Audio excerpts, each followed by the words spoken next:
mas mais do que quente, forte como uma tempestade. E a gente precisa dar o melhor, de fato, das nossas vidas. Talvez cantamos e gritamos lá fora. Às vezes a gente vê a turma nos shows da vida, aí gritando tanto. E na igreja, o que é que a gente oferece a Deus? Como é o nosso louvor? Em meio às dificuldades, às lutas, como é que a gente adora? Ou a gente não adora? Eu convido você a abrir a palavra de Deus lá no livro de Marcos, capítulo 4. Evangelho de Marcos, capítulo 4.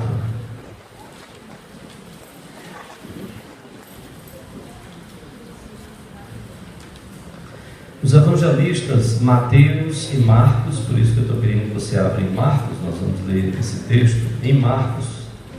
Tanto Mateus como Marcos, eles narram esta situação de Jesus acalmando uma tempestade. Marcos capítulo 4, a partir do versículo 35. Marcos 4, a partir do versículo 35. O evangelista Marcos nos diz, vamos colocar de pé, nós vamos ler, depois vamos orar ao Senhor. E logo depois da leitura, após a leitura, a gente vai convidar as crianças à frente. Marcos capítulo 4, a partir do versículo 35 até o versículo 41. Diz a palavra de Deus, Marcos 4, 35. Naquele dia, sendo já tarde, disse-lhe Jesus: passemos para a outra margem. E eles, despedindo a multidão, o levaram assim como estava, no barco.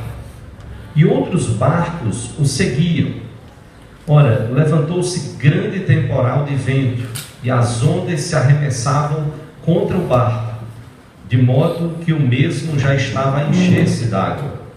E Jesus estava na polpa, dormindo sobre o travesseiro. Eles o despertaram e lhe disseram: Mestre, não te importa que pereçamos? E ele, despertando, repreendeu o vento e disse ao mar: acalma-te, emudece. O vento se aquietou e fez-se grande bonança. Então lhes disse: por que sois assim tímidos? Como é que não tendes fé? E eles, possuídos de grande temor, diziam uns aos outros: quem é este que até o vento e o mar lhe obedecem? Quem é este que até o vento e o mar lhe obedecem? Meus irmãos, este é um texto profundamente interessante, porque ele é um texto que, o texto que nós lemos é um texto que mostra as duas e inseparáveis naturezas de Jesus. A sua natureza divina, porque ele não deixou de ser Deus, e a sua natureza humana, porque ele encarnou e foi totalmente homem, totalmente Deus. A sua natureza divina demonstrada claramente pelo domínio sobre a natureza. A natureza humana demonstrada pelo cansaço, a fadiga de um dia profundamente exaustivo. É interessante, se depois com calma você lê em casa o mesmo texto semelhante, escrito pelo evangelista Mateus, e você olhar os versículos anteriores do capítulo 8 de Mateus, quando Mateus relata essa mesma situação, Jesus acalmando a tempestade. Mateus vai relatar como foi aquele dia de Jesus.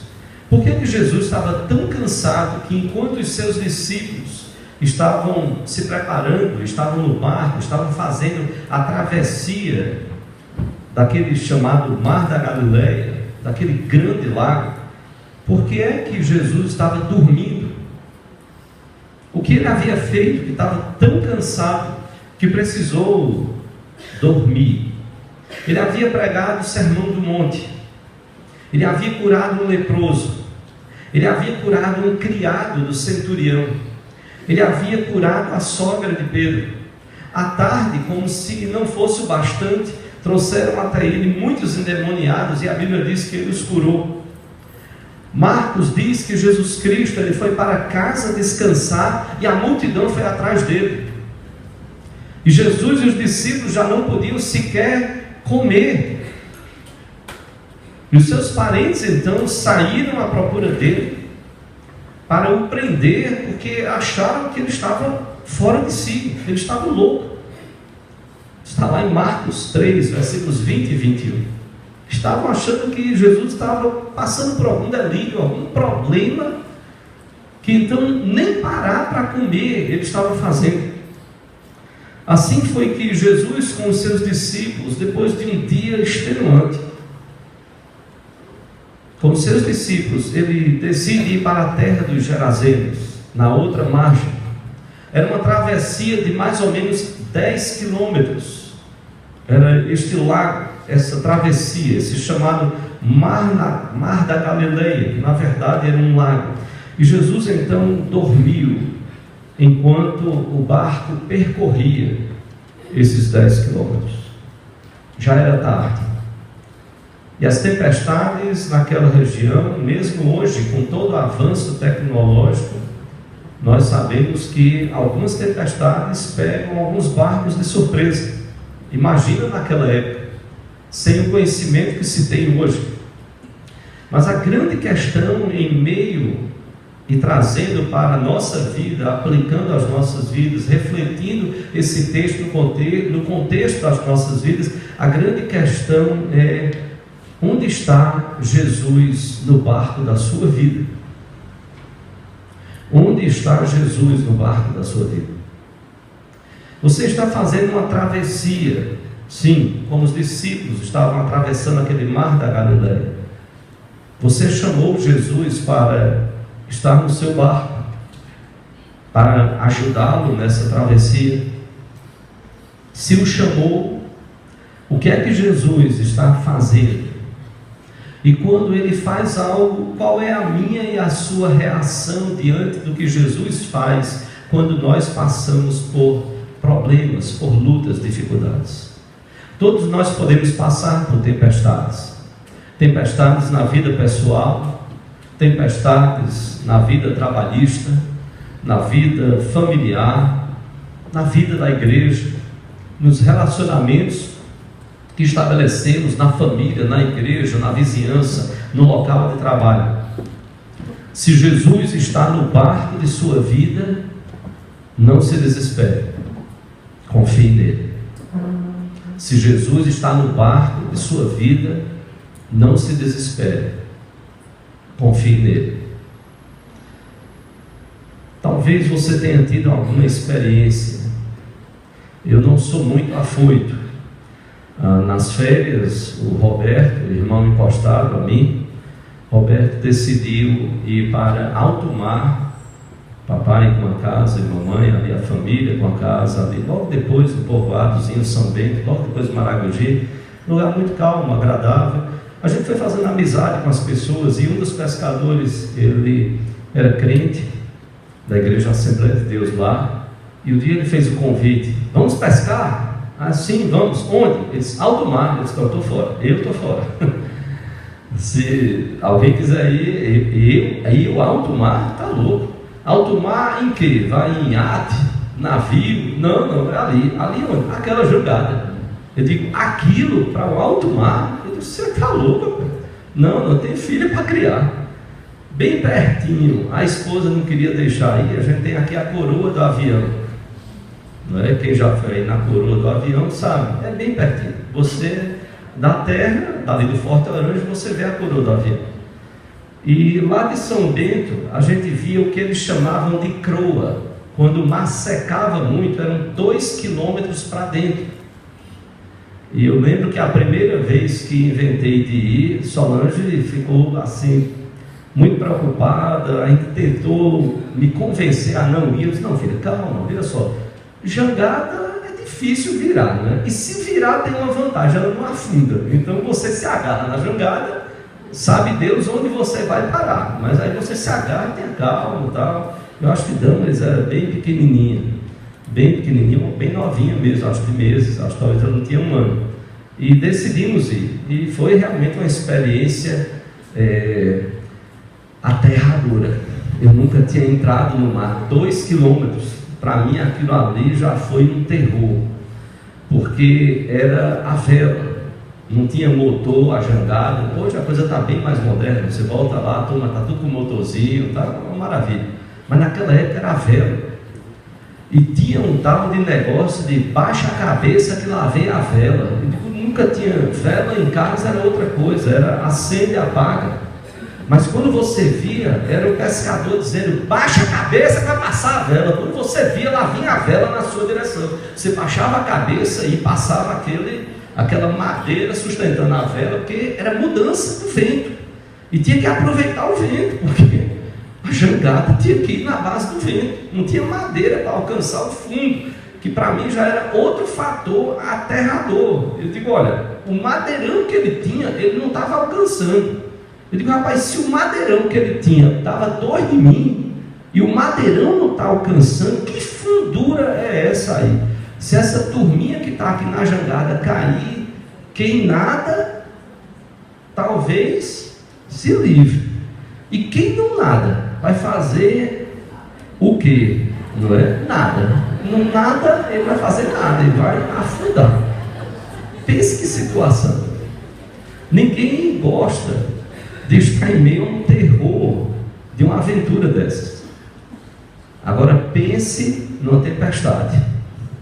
Graças a Deus eu nunca passei por uma tempestade. O máximo a gente foi para as chamadas galés, com vários familiares, mas aí a estrutura é outra, não é mais aquela jangadinha, já é a turma naqueles catamarãs, e aí o orientador lá, o instrutor, coloque o colete. Brasileiro é terrível, né? Que colete? Eu sei nadar. O que são 6 quilômetros para mim? Nadar lá de dentro para a beira-mar, isso não é nada. Eu sei nadar, para que eu vou colocar colete?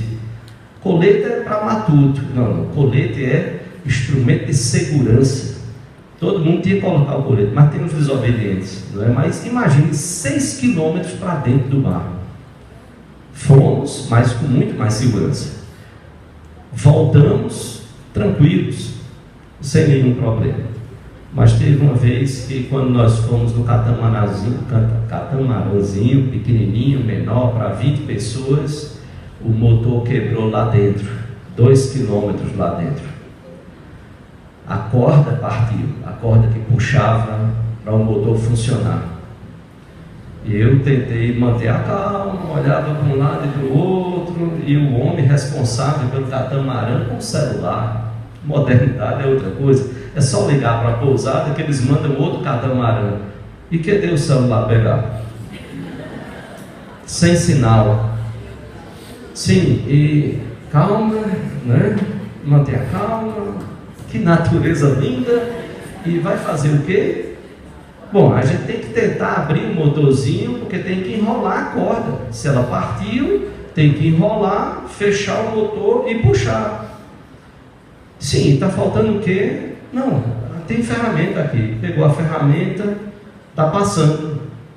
A ferramenta não conseguia abrir, estava passando. E aí chegou um outro barco lá, o pessoal tinha a ferramenta do dia, fizeram funcionar. E na volta eu disse, papai, só uma duvidazinha, se não tivesse esse outro barco aí, se o celular não pegasse, ia fazer o que com essa meninadazinha aqui? Esse meu filho, a alternativa era o seguinte, o mar estava enchendo, era botar a turma em cima do catamarãzinho, direcionar e tchau, vamos embora. Poxa, o mar vai enchendo e vai empurrando. Se já era ruim e com motor, imagina no balançozinho da onda, até chegar lá, sem vela, sem motor, só no balanço da onda, mas pelo menos sem tempestade. Ninguém gosta de passar por tempestades. As dificuldades vêm, e desde os tempos mais antigos esse texto tem sido usado. por muitos para simbolizar a igreja em meio às suas lutas e dificuldades. O que é que nós podemos aprender? Quem não quer vencer uma tempestade? Nós aprendemos no departamento infantil, imagino que eles ainda ensinem isso: com Cristo no barco, tudo vai muito bem. Com Cristo no barco, tudo vai. Não é corinho muito antigo não, viu? O pessoal ainda continua ensinando, não é? Porque ele tem uma mensagem muito bonita, muito bonita. Com Cristo no barco, tudo vai muito bem. Prepare-se para a Expo DI, a exposição do departamento infantil vai fazer, para que a gente veja o que é que os nossos filhos estão aprendendo. Você vai saber disso, Deus permita, antes do final do ano. Mas eu estava participando de um congresso que a gente foi conhecer no departamento infantil de uma igreja, no trabalho, e eles colocaram a gente no barco. E era um barco lá, todo montado, ajeitado, tudo tal. E os professores estavam lá e a gente foi vivenciar essa tempestade. E as professoras do departamento infantil gritavam: cuidado, o barco vai afundar lá! E elas todas animadas e a gente dentro do barco, né? E a gente só olhando para elas. Ela disse: vem me ajudar, o barco está afundando. Bora, pastores. Vocês estão olhando para mim? O barco vai afundando. De fato, a gente estava admirando, achando bonito assim a encenação dela. Mas ela lembrou a gente que a gente estava no barco. Como é que a gente podia estar no barco admirando o trabalho delas, achando bonito a encenação delas, e ela dizendo: o barco está afundando, e os pastores lá, a gente olhando, achando a coisa mais linda do mundo: me ajuda, embora, olha, o barco está virando, é para o lado esquerdo, corre, todo mundo, os pastores têm que correr, lá vai os pastores correndo, encena para um lado, encena para o outro, tal. Mas para pensar um pouco, o que esses apóstolos passaram?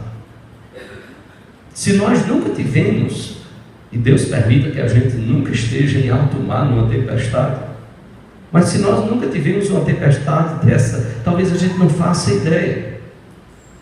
E aí a gente fala então das dificuldades da vida, e nesse simbolismo e analogia, então a gente diz: olha, as dificuldades da vida são tempestades pelas quais eu estou passando. Para vencer a tempestade, nós precisamos de algumas coisas. Então eu gostaria de dizer para você: para vencer a tempestade, enfrente-a. Enfrente a tempestade. É interessante porque essa travessia foi um teste difícil no começo do ministério desses discípulos. Não foi fácil para eles. O versículo 37 diz que um grande temporal de vento, ondas se arremessavam contra o barco, e o barco já estava a encher-se de água. E olha bem, eles eram pescadores experientes, mas eles estavam assustados. Já parou para pensar nisso? Boa parte dos discípulos de Jesus não era pescadorzinho, criança não, já eram adultos e experientes, viveram isso, aprenderam isso dos seus pais, dos seus parentes, mas eles estavam assustados com aquela tempestade. Eles acordaram Jesus desesperados. Jesus não estava desesperado não, mas eles estavam. Apesar de terem andado com Jesus, de todo aquele dia, eles terem visto Jesus fazer maravilhas, curar pessoas, libertar possessos, endemoniados, mas agora eles estavam assustados com a tempestade. Todo aquele dia vendo maravilhas, mas agora eles se desesperaram diante daquele desafio. Eles pensaram, chegaram a pensar que iam morrer. Nada mais óbvio: tempestades, ondas, ventos fortíssimos, o barco se enchendo de água. Nada mais óbvio, me permita dizer, se Jesus não estivesse lá. Se Jesus não estivesse lá, mas com certeza, muito provavelmente, eles haveriam de morrer. Se Jesus está no barco de sua vida, guarde isso: a tempestade vai passar. A palavra de Deus diz: o choro pode durar uma noite, mas a alegria vem pela manhã. Não há tempestade para durar a vida toda. A bonança vai chegar. O que eu e você nós precisamos é confiar nele e esperar nele. É preciso tirar os olhos das ondas. É preciso tirar o olhar dos ventos que agitam as ondas e nos amedrontam. É preciso tirar os olhos do barco que está se enchendo de água. É preciso colocar os olhos em Jesus. Pedro, em certo momento, em outra experiência, ele começou a afundar, porque quando ele viu Jesus andando sobre o mar, eles pensaram até que era um fantasma. Se és tu, mestre, manda-me ir ter contigo. Venha, Pedro. O problema é que Pedro começou a olhar para as ondas, tirou o olhar de Jesus, começou a olhar para as ondas e começou a afundar. Não é isso que acontece com as nossas vidas? Nós tiramos o olhar de Jesus, começamos a olhar para os nossos problemas, começamos a olhar para as nossas dificuldades, começamos a olhar para as nossas angústias e tristezas, e a gente começa a mergulhar em tudo isso, nos problemas, nas dificuldades, nas angústias, nas tristezas. A gente começa a afundar, como Pedro afundou, porque tiramos o olhar do Mestre, daquele que tem o poder sobre o mar, sobre os ventos, sobre as tempestades. Precisamos recolocar o nosso olhar em Jesus. Precisamos recolocar o nosso olhar sobre a sua palavra, sobre as suas promessas. São 80 anos, irmãos, como igreja, proclamando o Evangelho de Jesus. É nele que nós precisamos colocar o nosso olhar. É na sua palavra que nós precisamos colocar o nosso olhar, para que nós possamos enfrentar a tempestade. Ninguém pode vencer as dificuldades da vida se você não enfrentá-las, se você vive correndo das dificuldades. Há um bom tempo, bons e bons anos, se você talvez assistiu, agora a Escócia estava fazendo um plebiscito e o fez e negou sobre a possibilidade de se tornar independente do Reino Unido. Mas fala-se que mais ou menos lá pelo século 13, 14, a Escócia tentou essa liberdade. Há um filme com o Mel Gibson, Coração Valente. Há uma cena que, desde que eu assisti, ficou na minha mente. Eles estavam em desvantagem, e então alguns queriam propor à Inglaterra um acordo. Eles não iriam mais lutar pela independência, sob o pretexto de que poderiam morrer muitos ali, e que talvez não teriam condições de vencer o exército da Inglaterra. E então o filme aparece com um homem chamado William Wallace. E então é dito que ele fala para o exército, ele diz, quando os príncipes estavam tentando e pensando, os príncipes escoceses pensando na possibilidade de negociar um acordo com o exército da Inglaterra, esse homem aparece. Esse homem que teve uma história, segundo o filme, de pai e de outros parentes mortos pelo exército da Inglaterra. Ele aparece e diz, em poucas palavras, o seguinte: como que vocês têm duas possibilidades. Uma é entrar nesse acordo, fazer um acordo, e os nossos filhos, eles vão continuar pagando tributos à rainha da Inglaterra, ao rei da Inglaterra.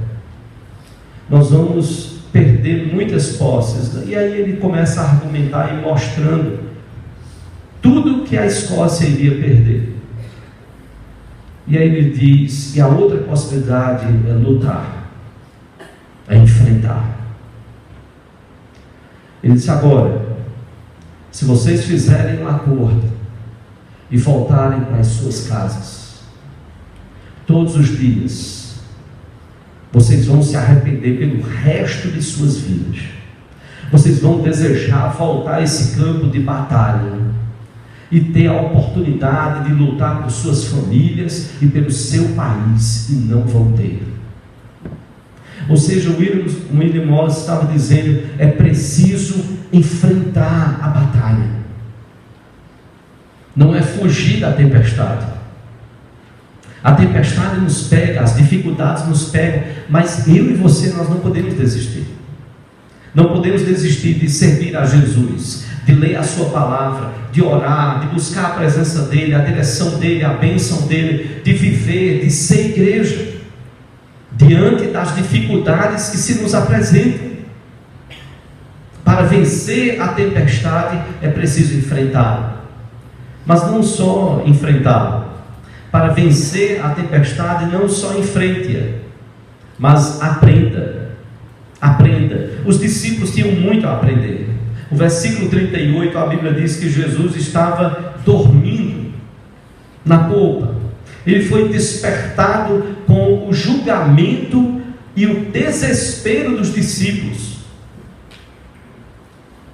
Olha o que os discípulos dizem. Eles não perguntam, mas eles afirmam. Eles dizem a Jesus. Aqui, inicialmente, sim. Desculpa, eu falei, não perguntam, não. Eles perguntam, mas o tipo da pergunta é a pergunta que eles já sabem a resposta. O Senhor não se importa que nós pereçamos? É uma pergunta que aqui julga. O Senhor não está nem aí para o que a gente está passando. Esse barco está afundando. O Senhor está dormindo. O Senhor está dormindo no meio de uma tempestade. A atitude dos discípulos não é das melhores. Eles não param para dizer: mestre, o Senhor que curou pessoas, mestre, o Senhor que libertou possessos, que agiu contra os poderes espirituais, contra Satanás, Senhor, faça alguma coisa por nós. Não, mestre, não te importa que pereçamos. E na verdade, muito mais com eles estavam preocupados do que com o próprio mestre. O Senhor está dormindo. É justamente porque Jesus se importa, é que Jesus suporta. É porque Ele se importa comigo, que Ele suporta, me suporta. É porque Ele se importa com você, que Ele nos ama. É que Ele suporta quando você erra, quando você peca, quando você se afasta, quando você não vive para Ele. E Ele investe na minha e na sua vida, para que a gente se volte para Ele, para que a gente creia que a tempestade vai passar, para que a gente aprenda com a tempestade, com as dificuldades. Os discípulos eram meio complicados, viu? Por isso que depois de uns anos eu tranquilizei meu coração como pastor. Eu digo: olha, eu sou complicado, a igreja é complicada, e graças a Deus, que Deus é Deus. Porque se fosse por gente complicada, Jesus não amaria e não se dedicaria, se fosse só pelas complicações nossas. A gente arruma um monte de problemas, quando a gente deveria rever muitas coisas. A gente dá um monte de desculpas, e tem desculpa que até mesmo a gente rapaz, essa aí o pastor ouviu, mas não colou não. Foi fraquinho essa desculpa minha, foi fraquinho, eu tenho que admitir que foi fraquinho. O pastor engoliu seco essa desculpa. Se o pastor não engoliu, e Deus? Teve uma vez que, pastoreando uma igreja, eu disse aos irmãos de culto, eu disse: olha, não precisa você me justificar nada. Quando você faltar aquela reunião de oração que toda a igreja foi conclamada, quando você faltar aquele trabalho de evangelismo, quando você faltar aquela reunião, isso, aquele, aquilo outro, você faz o seguinte, meu irmão, não precisa me falar não, você vai lá para o seu quarto, dobra os joelhos diante de Deus e diz: Deus, eu estou aqui apresentando a minha desculpa, pronto, eu estou satisfeito. Apresente para Deus, que conhece o seu coração, que sabe o que é de fato. Como os discípulos eram complicados. A mulher daquele fluxo hemorrágico toca em Jesus, ele sente que dele sai poder, ela é curada, e Jesus diz: alguém me tocou, porque eu senti que de mim saiu poder. Então, em vez de discípulos dizerem glória a Deus, se saiu poder, então alguém foi abençoado. Não, eles dizem: mestre, que história é essa? Alguém tocou o senhor? Mestre, a gente está nessa agonia aqui, essa multidão aqui está apertando a gente, aperreando a gente. Aí o senhor chega agora para a gente dizer: alguém me tocou? Olha como os discípulos eram. Marcos 5,31 fala sobre isso. Marcos 6,37, eles dizem: nós vamos comprar 200 denários de pão para alimentar os ouvintes de Jesus. Como comprar 200 denários de pão? Alimentar uma multidão de 5.000 pessoas. Eles não estavam acreditando no que Jesus estava propondo a eles. Ide vós e dai a eles, vocês mesmos, deem de comer, façam alguma coisa. Marcos 8,32, Jesus falou que ia para Jerusalém para sofrer e morrer. Pedro chamou ele à parte, diz a Bíblia, que começou a reprovar Jesus. Não, mestre, o senhor não vai fazer isso.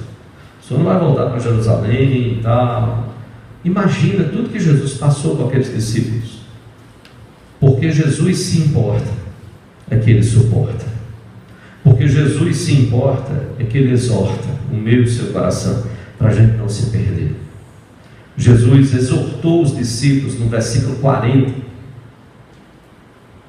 Então lhes disse: por que sois assim tímidos? Como é que não tendes fé? Jesus exortou aqueles discípulos: vocês são medrosos, são tímidos. Vocês sabiam que tempestades poderiam acontecer. E onde está a fé de vocês em meio às tempestades? E todos nós aprendemos.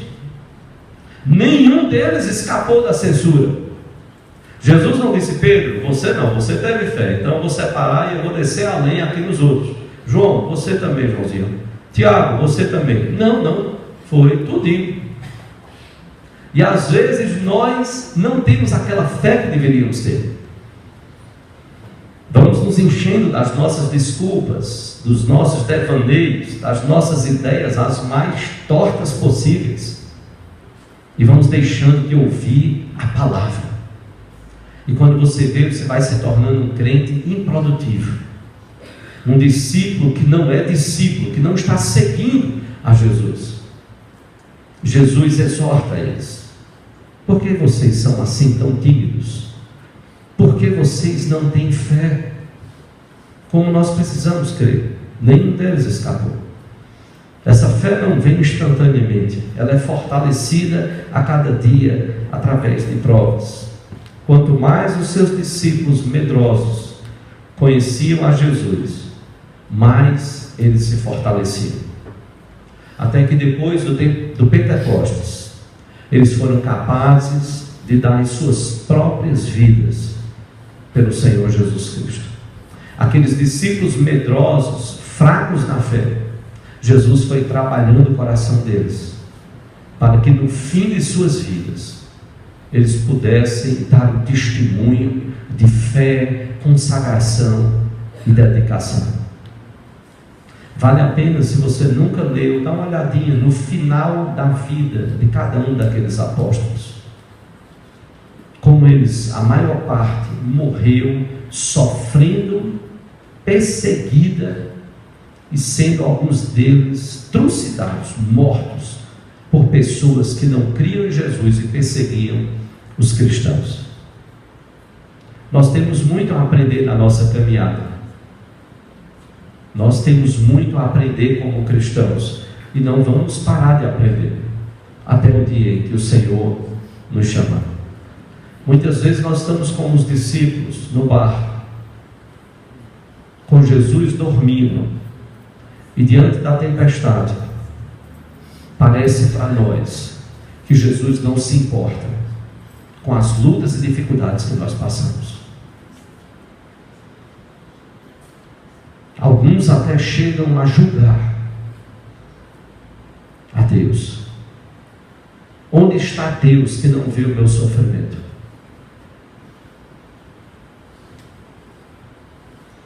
Quantas vezes nós deveríamos dizer: Senhor, obrigado, porque eu sei que Tu continuas onde Tu sempre estivestes, na glória, mas também no meu coração, Senhor. Senhor, eu quero admitir que muitas coisas que eu estou passando, Senhor, é fruto do meu pecado. É quando eu paro no meu quarto sozinho diante de Ti, eu vou dizer: isso aqui foi porque eu tomei essa decisão errada, isso aqui foi porque eu não orei, isso aqui foi porque, mesmo sabendo que a palavra de Deus manda eu fazer isto, eu fiz aquilo, eu fiz totalmente o contrário. Senhor, eu Te tenho nominalmente, mas eu não oro, Senhor, dia após dia, eu não medito na Tua palavra. Senhor, eu faço uma loteria da minha vida na igreja. Hoje pela manhã a gente conversava com alguns irmãos lá atrás. Eu dizia: ó, não, a gente tem que, alguns avisos, a gente tem que passar o mês todinho, o mês todo, domingo, 4 domingos no mês, avisando, porque tem irmão que ele vem no domingo, no outro não, vem um domingo, 2 não. Aí o irmão fez: aí tem uns que vem um domingo, 8 não. Eu digo: como é? Misericórdia, como é que a gente vive? Aí não pode. Acorde, entenda como uma palavra amorosa. A nossa vida precisa mudar. As tempestades vêm e a gente não aprende a palavra, e aí a gente fica desesperado sem saber o que fazer. Mas Jesus, a quem nós entregamos a nossa vida a Ele continua no mesmo lugar, Ele está no nosso coração, mas Ele quer dia a dia mudar a nossa vida. Ele quer nos ensinar, porque para vencer a tempestade nós precisamos aprender a lidar com os problemas da vida, a lidar com as tempestades da vida. Então, para vencer a tempestade, aprenda, faça como os discípulos fizeram. Eles foram aprendendo, problema a problema, dificuldade em cima de dificuldade, mas eles foram vivendo, consagrando suas vidas e dia após dia aprendendo com Jesus. Nem sempre temos paciência, muitas vezes nos desesperamos, e pior, desesperamos até quem está ao nosso redor. Parece que às vezes até tiramos a fé de quem está empolgado e que está fazendo algo muito sério para Deus, não tem nada de errado. Aí a gente chega e bota aquele gosto ruim, aquele balde de água fria. Aí o irmão que estava todo animado, parece que ele pega aquele desafio do balde de gelo, aí toma aquele balde de gelo. Pastor, aquele plano eu estou desistindo, pastor. Aquele ministério, não quero mais trabalhar. Aquilo, isso, aquilo outro, aquilo outro, aquilo outro, aquilo outro, aquilo outro. Aí o pastor vai lá e diz: Senhor, não sei o que está acontecendo. Eu só sei de uma coisa, Senhor: nós precisamos ser fiéis à Tua palavra. Só o Espírito de Deus é capaz de aquecer corações frios. Só o Espírito de Deus. Não tem pastor, você pode mudar e botar 100 pastores, não muda. Ou o Espírito de Deus age, meu irmão, ou você vai ficar só trocando de técnico de futebol. Estou torcendo muito que o Santinha, que alguma coisa aconteça nesse time, que eu não aguento mais de estar no meu dia de folga, sem reunião nenhuma, e às vezes com um radinho de pilha, sofrendo no radinho de pilha, e troca técnico, bota isso, bota aquilo. Neymar não vai resolver o problema. O time tem que jogar, é todo mundo, é cada um na igreja, dando o seu melhor e dizendo: Senhor, usa-me, eu estou aqui, Senhor. Cada um de nós, cada um, aprendendo para vencer a tempestade.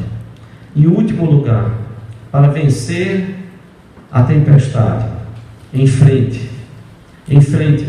Para vencer a tempestade, aprenda. Mas em último lugar, me permita, para vencer a tempestade, creia. Sabe por que muitas vezes nós não vencemos? Porque nós não cremos. Quem é o Jesus que dorme lá no seu barco, no barco da sua vida? Versículo 39 diz que Jesus repreendeu o vento: acalma-te, emudece.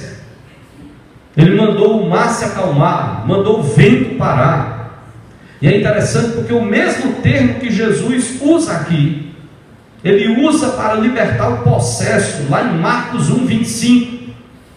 Alguns chegam até a crer que aquela tempestade teria sido uma ação de Satanás. Seja ou não, a grande questão é que Jesus está tratando o coração incrédulo dos discípulos. Então ele olha para o mar, ele olha para o vento e manda o vento parar. Manda o vento, o mar se acalmar, tudo para. Ele mostrou o seu poder sobre a natureza e sobre o reino espiritual quando ele libertou o possesso. Sobre a natureza, agora sobre os ventos e os mares. E a pergunta do versículo 41 dos discípulos mostra como eles conheciam pouco de Jesus. Os judeus acreditavam que só Deus, conforme o Salmo 89, versículos 8 e 9, para os judeus, só Deus tem poder para acalmar o mar. E de fato, Ele é o Deus todo-poderoso e soberano. Os judeus não estavam errados. O problema é que os discípulos não estavam vendo em Jesus Deus. Jesus é Deus, Ele é a segunda pessoa da Trindade. Agora, olha a pergunta dos discípulos: quem é este? Quem é este que até o vento e o mar lhe obedecem? Quem é este? Quem é? Gente, esse homem, eu pensei que ele ia dar uma ajudinha aqui na gente do barco para, mesmo a gente aqui quase morrendo, mas tentar chegar do outro lado. Mas ele fez muito mais do que isso. Ele acalmou o mar. Ele parou o vento. Ele deu ordem e parou tudo. Quem é este? E aqui está a grande revelação. Se a palavra de Deus então fala que Deus é o único que tem poder para acalmar e parar o mar e o vento, Salmo 89, versículos 8 e 9, aqui está a grande revelação. Jesus Cristo é o Filho de Deus encarnado. Ele é o Emanuel. Ele é o Deus presente conosco. Ou seja, não havia razão para tudo que os discípulos fizeram e falaram. Não havia razão. Se eles soubessem que Deus estava ali com eles, pelo menos eles assustados, né? Iam fazer como eu fiz lá na crua. Ficar contando, mexendo os dedinhos, tentando se acalmar, morrendo por dentro, mas dizendo, não, vai ter que ter alguma solução. Essa meninada e eu, nós não podemos morrer, a gente tem muita coisa para fazer na vida. Mas pelo menos os discípulos, se soubessem que era Deus ali, o Filho de Deus, pelo menos uma atitude diferente. Mestre, desculpe, viu? A gente está lhe acordando, a gente sabe que o senhor teve um dia muito pesado, foi muito complicado, muitas curas, muitos libertos de possessão, mas mestre, o negócio lá fora não está muito bom não. Está muito bom não. Seria bom o senhor dar uma chegadinha lá em cima para acalmar, dar um jeitinho lá. Não. Eles não sabiam quem era Jesus. Quem é este que até o vento e o mar lhe obedecem? Hoje falam de um Jesus distante e não presente. É um Jesus de quase 2000 anos atrás. É o Jesus das editoras, dos livros, das palestras. É o Jesus que é o cara. É o cara. Os psicólogos o estudam, mas apenas para pegar algumas dicas e ver nele o cara da psicologia. Os pedagogos o estudam, mas para diferenciá-lo de outros teóricos e dizer, olha, ele foi o mestre que foi o cara. E sabe, isso angustia o meu coração, porque Jesus ainda continua dormindo, porque ele não é para muitos o Jesus da vida, ele não é para muitos o Jesus da conversão, ele é só o cara. Ele não é o Jesus da experiência pessoal. Ele não é o Jesus daquele que diz: eu quero ser mais um discípulo dele. Eu quero ser mais um que vai segui-lo e amá-lo. Eu quero ser mais um que, para esse mundo perdido e sem direção, eu quero ser mais um que vai dizer para esse mundo: há solução em Jesus, e fora dele não tem vida. Ele disse: eu sou o caminho, a verdade e a vida. Não tem outra forma de chegar a Deus. Não é religião, não é nada disso. É Jesus. Não, esse não. Esse Jesus o mundo não quer. Jesus quer o mundo quer o Jesus que engorda as cifras econômicas das editoras, dos congressos, das palestras, dos eventos, mas não o Jesus que transforma, até que ele venha, bata no coração, o Espírito de Deus haja e converta. Um grande líder na China chegou a dizer que inúmeras igrejas e ministérios receberam Jesus com alegria no passado, mas hoje prosseguem pela sua própria força e seguindo os seus próprios projetos, enquanto o Senhor Jesus dorme no meio deles.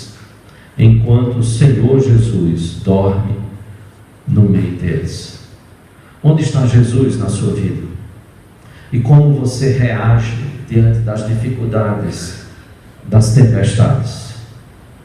Para vencer a tempestade, enfrente, mas não enfrente sozinho. Para vencer a tempestade, aprenda, mas não aprenda sozinho. Para vencer a tempestade, creia.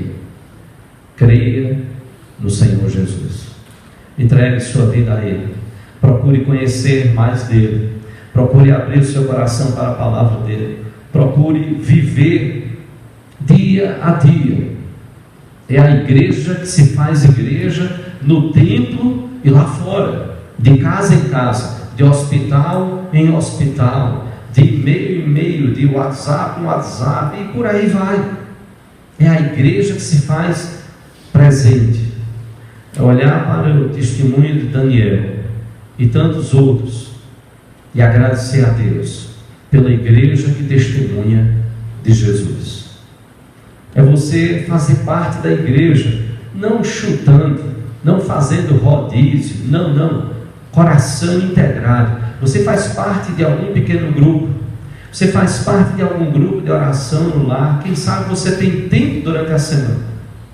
Você serve em ministérios da igreja. Qual é o ministério seu? O que é que você pode fazer para que Jesus seja conhecido por outras pessoas? Você atende aos chamados da igreja, aos desafios que temos. Você se preocupa em convidar pessoas para que elas ouçam sobre o amor de Deus, sobre o que Jesus fez na sua vida e pode também fazer na vida dessas pessoas. Pare e pense, quantas pessoas, quantas famílias, tem gente que está clamando ao seu redor, ao seu lado durante a semana, e que você precisa levar uma palavra. Não é o pastor, o presbítero, é você, como cristão, como discípulo, como seguidor de Jesus. Não é abrir em qualquer texto, não. É dizer: Senhor, me dá uma palavra para essa pessoa. Senhor, eu preciso de um texto na tua palavra. Olha o que essa pessoa está passando. Não é chute, não é brincadeira, não, é Senhor. E por isso que a gente precisa meditar na palavra, por isso que a gente precisa orar, por isso que a gente precisa estar domingo após domingo, por isso que a gente precisa da escola dominical nas classes, para a gente estar estudando a palavra, orando uns com os outros, participando dos pequenos grupos, participando dos grupos de oração nos lares, servindo em ministérios. Aí nós crescemos, e as tempestades vêm, mas os discípulos jamais foram os mesmos. Ao término de suas vidas, eles podiam olhar para trás e podiam dizer: nós não desperdiçamos a graça de Deus. Não desperdiçamos. Enfrentamos as dificuldades, enfrentamos as tempestades e vencemos. Nós enfrentamos, aprendemos e nós cremos. Foi a dedicação da vida dessas pessoas para que eu e você nós possamos crer, ser e viver a igreja de Jesus hoje. Não só o nosso irmão Daniel, as lutas e dificuldades, vocês adolescentes, as lutas que passaram, e assim todos os ministérios da igreja, todos os setores, cada um olhando, dizendo: Senhor, Tu nos abençoastes no passado e Tu queres usar cada um de nós hoje. Louvado seja o Senhor por todos do passado, todos. E Deus permita, o livro está aí sendo concluído, tá? Estou com tanta pena delas. Elas passaram para mim o livro. Passei essa semana cancelando alguns gabinetes e reuniões. 160 páginas tive que ler. Meu irmão, olha, a vontade era de dar gritos quando eu estava ou no gabinete, mas eu não queria assustar nem Robert Vânia, nem a Vânia, nem os zeladores, nem às vezes em casa no computador. Entrando pela noite, ontem eu passei um dos últimos e-mails, eu disse: só almoço hoje quando terminar, porque eu tenho que terminar esse negócio. Estou ficando de um jeito que estou ficando agoniado, nem consigo mais dormir direito, porque ele não tem. Todo e-mail dizia: faltam 20 páginas, faltam agora só 140 páginas. Eu passava o e-mail dizendo: só faltam 140 páginas.